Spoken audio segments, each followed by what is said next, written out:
अस्सलामुअलैकुम वरहमतुल्लाहि वबरकातुहू।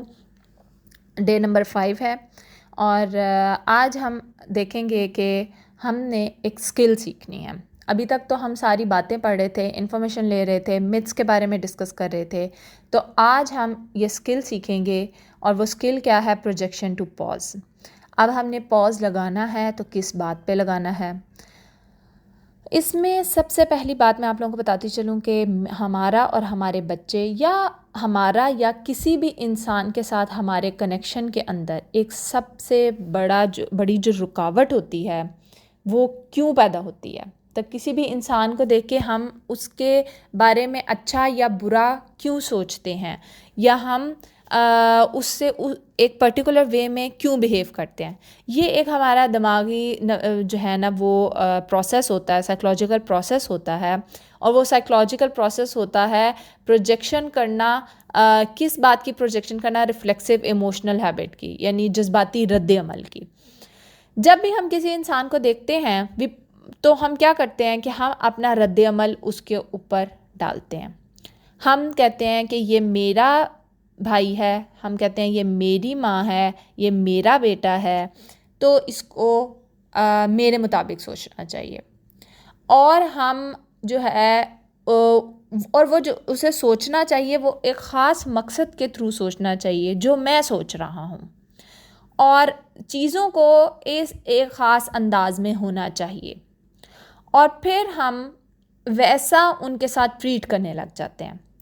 और फिर हम मज़ीद प्रोजेक्शन उनके ऊपर तब करते हैं कि जब हम तो जैसा अमल कर रहे हैं, उसके बाद जो उनका रिस्पॉन्स है या उनका किसी भी चीज़ के ऊपर स्टांस है, उस स्टांस को हम अपना रंग दे देते हैं। यानी बात को जो अपना रंग देने वाली बात है ना, अगर एक बंदा जो है वो ऐसे बिहेव कर रहा है तो वो इसलिए कर रहा है क्योंकि, और जो क्योंकि के बाद की बात होती है वो असल में हमारे अपने दिमाग की क्रिएशन होती है।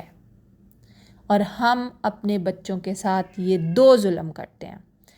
एक तो हम कहते हैं कि ये बच्चा मेरा है, हम उसको ओन करते हैं, तो उसे मेरे मकसद के मुताबिक, मेरे पैटर्न के मुताबिक, मेरी जो मैंने एजेंडा बनाया हुआ है उसके मुताबिक चलना चाहिए। और उसको अगर वो उसके मुताबिक चल रहा है तो फिर हम उसकी हर बात को, ये नॉर्मली हम सोचते हैं इसका कहने का मतलब ये है कि भाई वो उसका जो कहने का मतलब है उसके मुंह में ज़ुबान है, वो बता देगा ना। ये हम कौन होते हैं उसको डिफ़ाइन करने वाले?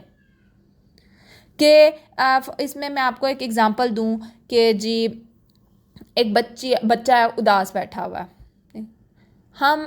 हम जिस बात पे उदास होते होंगे ना, आप ज़रा इस बात को गौर करके देखना, हम समझ रहे होंगे ये ना इस वजह से उदास हो रहा है, ये ऐसा महसूस कर रहा होगा। वो हमारे अपने दिमाग के कॉन्फ्लिक्ट्स होते हैं जो हमें लग रहा होता है कि ये असल में बच्चे के साथ हो रहा है, हालांकि बच्चे को आपके दिमाग के अंदर चलती हुई खिचड़ी का कोई आइडिया ही नहीं होता। अब एक और आपको एग्जांपल देती हूँ कि हम बच्चे को कोई गेम सिखाना चाहते हैं, ठीक है। हम इसमें आप लेते हैं कैच कैच चलें खेल रहे हैं हम, ठीक है। कैच कैच खेलते हुए आप देखेंगे कि हम कहेंगे नहीं ऐसे पकड़ो, नहीं इधर से पकड़ो, नहीं इसको ऐसे कैच करते हैं। एक है कि सिखाना, एक है कि हमारा दिल कर रहा होता है कि हम इसको अभी के अभी दुनिया का सबसे बेस्ट फील्डर बना दें। और अगर वो उसके मुताबिक नहीं चल रहा तो हम कहेंगे आपको गेम ही नहीं सीखनी आ रही है। हमारा इस तरह से बिहेवियर हो जाता है बच्चों के साथ।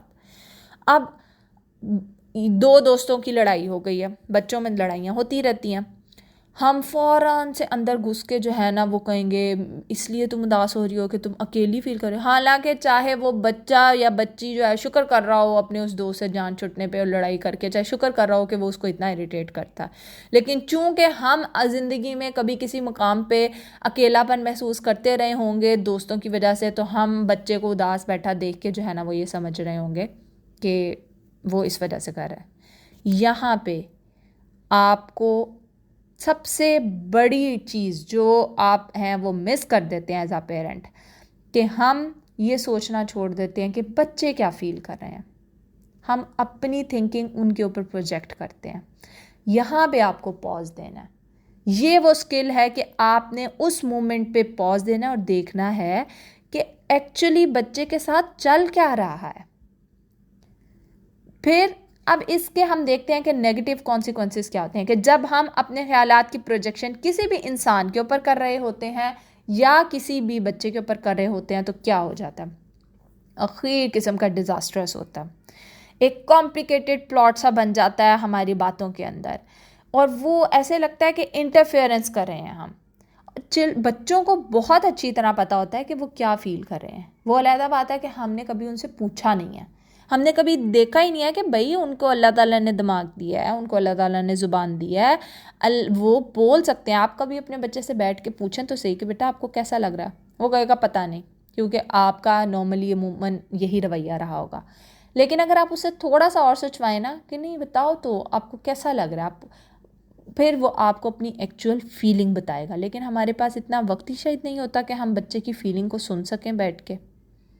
तो बस आपने वो पॉज देना है और आपने उसकी असल जो रूह है उस बच्चे को, उसको एक्सेप्ट करना है, उसके ऊपर प्रोजेक्शन करना छोड़नी है अपनी सोचों की, अपनी उसकी। ये इसी तरह है कि हम असल में बच्चों की ज़िंदगी पता है कैसे चला रहे होते हैं कि मैं अगर एक जी शऊर बड़ी बंदी हूँ, मुझे कोई कहे उठ जाओ, यहाँ नहीं बैठना, इधर बैठ जाओ, अब ये कर लो, अब वो कर लो, मैं एक दफ़ा सुनूंगी, दो दफ़ा सुनूंगी, तीसरी दफ़ा तो मैं चीख पड़ूंगी ना कि भाई क्या है, मैं कोई किसी वो हूँ, पपेट हूँ कि जिसे तुम अपनी उंगलियों पर नचाते रहो।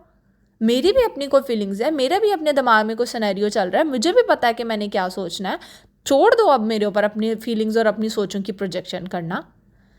तो इस्लाम में ये जो इजाज़त का कॉन्सेप्ट है ना, कि इजाज़त ले के किसी के घर जाओ, 3 दफ़ा नहीं खोल रहा तो छोड़ दो, इजाज़त ले के किसी के दरवाज़े को खटखटा के कमरे के अंदर जाओ, वो यही है कि आपको नहीं पता कि वो किस स्टेट ऑफ माइंड में बैठा हुआ है।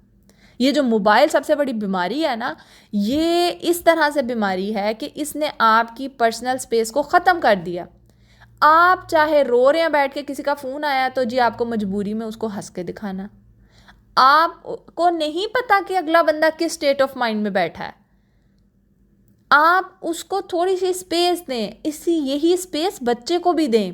आपने ये बात तो मैंने खुद प्रैक्टिस करके देखी है कि हम जो है ना ऐसे करते रहते हैं, उठ जाओ नहाने का टाइम हो गया, उठ जाओ खाने का टाइम हो गया, उठ जाओ ये कर लो, और बच्चा टी टी करके 5 मिनट 10 मिनट री करके आता है, और फिर आप आवाज़ार होते ही फ़ौरन क्यों नहीं सुनते हो, और मज़ीद आप उसको जो है वो डांट डपट करना शुरू कर देते हैं। मैंने ये करना शुरू किया कि अपने बच्चों को हर काम से 10 मिनट पहले एक रिमाइंडर देना शुरू कर दिया।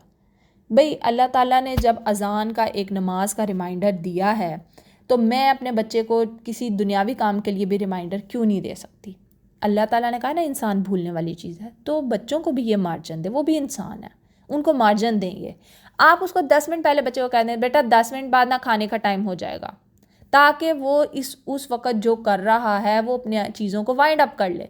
बेटा आधे घंटे बाद नहाने का टाइम हो जाएगा। इवन रात को सोने से भी घंटा पहले मैं एक आवाज़ देती हूँ कि सोने का टाइम होने लगा, फिर आधे घंटे बाद एक आवाज़ देती हूँ कि आखिरी 30 मिनट्स रह गए हैं। और इसके अंदर मैंने देखा है कि बच्चा ज़्यादा प्रेजेंट वे में आपके पास आता है जब वो आपके पास आता है। ये जो अल्लाह ताला ने अज़ान और अक़ामत और इसका फ़र्क रखा है ना, तब से आप ज़हनी तैयारी करना शुरू करें और फिर जाए नमाज के ऊपर खड़े हो जाएं, तो आप एक कॉन्शियसली खड़े होंगे। ये नहीं अज़ान हुई और आपने फ़ौरन से जाके टक्कर मार दी, ये वही उसी तरह से पता ही नहीं कि अल्लाह ताला से हम क्या बात कर रहे हैं। तो बच्चों के साथ भी ये होता है। आपने ये कॉन्शियस पॉज देना है। आपने किसी करंट सिचुएशन के अंदर अपनी प्रोजेक्शन सोच छोड़नी है। आपने इसको अपनी हैबिट बनाना है। और जो है वो चूँकि हमारा ये रिएक्शन हमारे बिलीव्स, हमारी सिचुएशन और हमारे सारे ज़िंदगी में गुजरे हुए वाक़यात की वजह से हो रहा होता है, तो वो हमारी हैबिट बन चुका होता है और हम अनकॉन्शियसली वो हैबिट पास ऑन करते जाते हैं। हम अपने जो है वो एजेंडास को फॉलो करते रहते हैं और बच्चों की डिज़ायर को हम सुन नहीं पाते।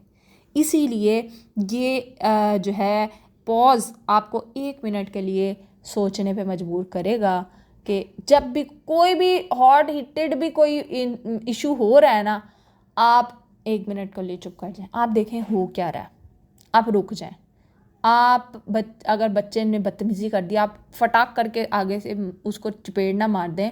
आप 1 मिनट के लिए रुकें और देखें इसने ये जो किया है वो क्यों किया है। वो उसका चाहे मकसद भी ना हो आपसे बदतमीज़ी करना या आपकी बेअदबी करना, लेकिन चूंकि हमें पता है कि आगे से जवाब देने को कहते हैं बदतमीज़ी, तो हम फ़ौरन से वो थॉट उसके ऊपर प्रोजेक्ट करते हैं, उसकी सोचों को उसका नाम देते हैं और कहते हैं तुम बदतमीज़ी कर रहे हो मेरे साथ। बच्चा कहता है बदतमीज़ी क्या होता है। अभी कल ही मेरे साथ ये इंसिडेंट हुआ कि मैं अपने बच्चों को कह रही कि बेटा मत तंग करो बहना को, चीख रही है वो, तो वो कहते फिर भी वो तंग करते रहे। मैंने कहा मेरे सर में दर्द हो रहा है, आप लोगों के सर में दर्द नहीं हो रहा? तो कहने लगे कि हमें तो पता ही नहीं है सर दर्द क्या होता। अब मैंने एक लम्हे को पॉज दिया, मैंने सोचा वाकई में इनको क्या पता कि सर दर्द क्या चीज़ होती है, बच्चों को तो कभी सर में दर्द ही नहीं होता। तो इसलिए पॉज देने की ज़रूरत है हमें अपनी हर सोच के अंदर, हर बात के अंदर, और देखना है कि बच्चे कहाँ से आ रहे हैं, बच्चे कौन सी सोच के तहत हमें जवाब दे रहे हैं, वो उनकी अपनी सोच को रिकग्नाइज़ करना है हमने। और अब यहाँ पे ये बात ख़त्म होगी, अब मैं टास्क की तरफ आती हूँ।